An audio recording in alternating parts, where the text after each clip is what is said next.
సినీ నటుడు పోసాని కృష్ణమురళి మరోసారి తెలుగుదేశం పార్టీ నాయకులపై సంచలనమైన ఆరోపణలు చేశారు. దర్శకుడు రామ్ గోపాల్ వర్మను హత్య చేసేందుకు తెలుగుదేశం పార్టీ పెద్దలు ప్లాన్ చేసి ఆఖరిలో ఆపేసుకున్నారని కూడా ఆయన వెల్లడించారు. ఈ విషయాన్ని స్వయంగా కమ్మ వాళ్ళే తనకు చెప్పారు. తనకు కూడా అక్కడ తెలిసిన మనుషులు ఉంటారు కదా, వాళ్ళే ఈ విషయాన్ని చెప్పారు.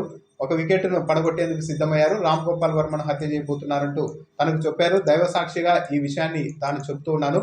అటు కొన్ని పేర్లు కూడా రామ్ గోపాల్ వర్మకు హత్యకు ప్లాన్ చేశారని చెప్తున్న కొందరు వ్యక్తుల పేర్లను కూడా పోసాని మీడియా సమావేశంలో వివరించారు.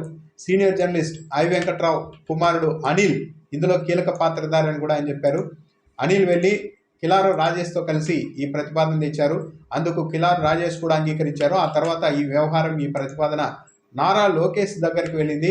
నారా లోకేష్ కూడా రామ్ గోపాల్ వర్మ హత్యకు అంగీకారం తెలిపారు. అంతిమంగా చంద్రబాబు నాయుడు వద్దకు ఈ ప్రతిపాదన వెళ్ళగా చంద్రబాబు నాయుడు మాత్రం అంగీకరించలేదు.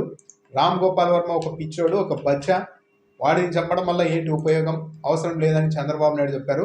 దాంతో రామ్ గోపాల్ వర్మను హత్య చేయాలన్న ప్లాన్ అక్కడితో ఆగిపోయింది. దైవ సాక్షిగా తాను ఈ విషయాన్ని చెప్తున్నాను. ఒకవేళ ఇది అబద్ధమైతే తాను చెప్పిన పేర్లు చెప్పాను కాబట్టి ఆ వ్యక్తులు తన మీద కేసు కూడా పెట్టుకోవచ్చని పోసాని సవాల్ విసిరారు. గతంలో రామ్ గోపాల్ వర్మ చంద్రబాబు నాయుడుకు వ్యతిరేకంగా తెలుగుదేశం పార్టీని ఇబ్బంది పెట్టేలా కొన్ని సినిమాలు తీశారు. ఆ కోపం తెలుగుదేశం పార్టీ పెద్దల్లో చాలా కాలంగా ఉంది. దాంతోనే ఏకంగా రామ్ గోపాల్ వర్మను హత్య చేసేందుకు ప్లాన్ చేశారు.